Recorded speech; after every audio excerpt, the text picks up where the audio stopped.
Hello and welcome back to our channel, where we break down complex philosophical and psychological concepts into easy-to-understand ideas. Today, we're diving into the fascinating world of Sigmund Freud and his psychoanalytic theories of love. Freud is one of the most influential figures in psychology, known for his theories on the unconscious mind, childhood development, and human behavior. But what does Freud say about love? How does desire, attachment, and the unconscious shape our romantic relationships? Stick with me, and by the end of this video, you'll have a clear understanding of Freud's take on love, including real-world scenarios that explain his complex ideas. Let's get started. To Freud, love is deeply connected to desire, especially sexual desire. Freud believed that human beings are driven by fundamental instincts, and at the core of these is the libido, or sexual energy. According to him, love is a complex psychological experience that blends desire, attachment, and unconscious influences from early childhood. Now, let's break this down. Freud's theory of love can be explained using his famous structural model of the psyche, which consists of three parts: the ID, ego, and superego. The ID is the unconscious part of our mind that seeks pleasure and immediate gratification. It's where our primal desires, like hunger, aggression, and sexual urges, originate. The superego represents societal rules and morals that we internalize as we grow up.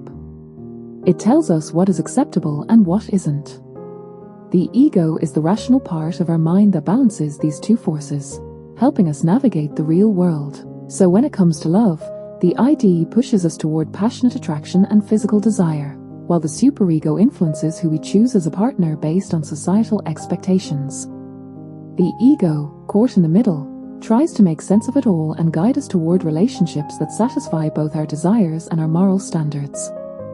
Now, let's talk about one of Freud's most controversial and well-known theories, the Oedipus complex. Freud argued that during early childhood, usually around ages 3 to 6, children develop unconscious feelings of desire for the opposite sex parent and feelings of rivalry toward the same-sex parent.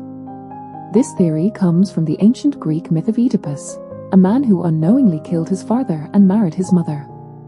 Freud believed that, in a less extreme way, all children go through a phase where they unconsciously compete for the affection of the parent of the opposite sex.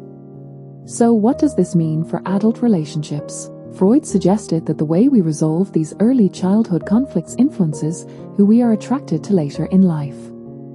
For example, a man who had a close emotional bond with his mother might unconsciously seek out partners who remind him of her. Similarly, a woman might be drawn to partners who share traits with her father. Let's consider a real-world scenario. Have you ever noticed how some people tend to date partners who resemble their parents in personality or behavior? This could be explained by Freud's theory.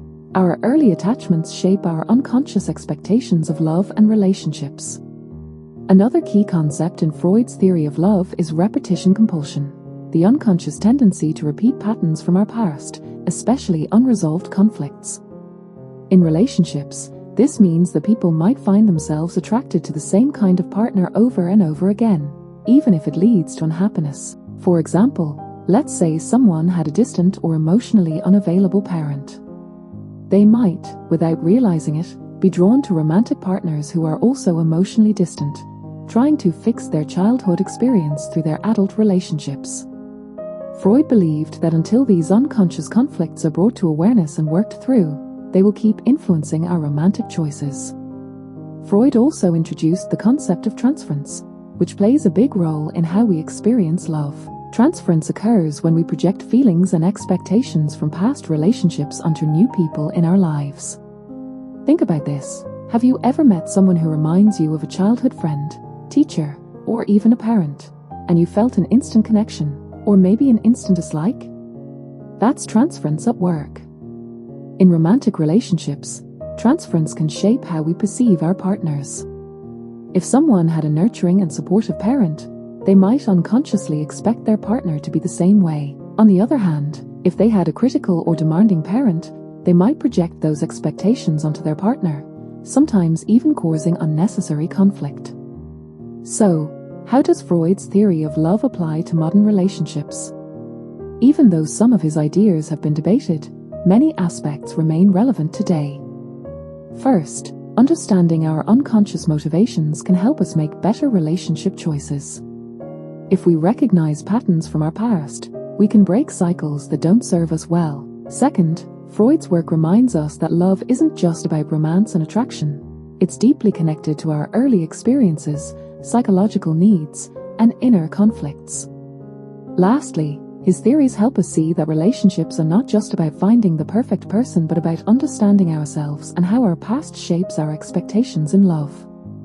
And that wraps up our discussion on Freud's psychoanalytic theories of love. We've explored how desire, attachment, and the unconscious shape our relationships, how the Oedipus complex influences our partner choices, and how transference and repetition compulsion affect modern love. Understanding Freud's theories can give us valuable insights into why we love the way we do and how our past experiences shape our relationships. What do you think about Freud's theories? Do you see any of these patterns in your own life or in people around you? Let us know in the comments below.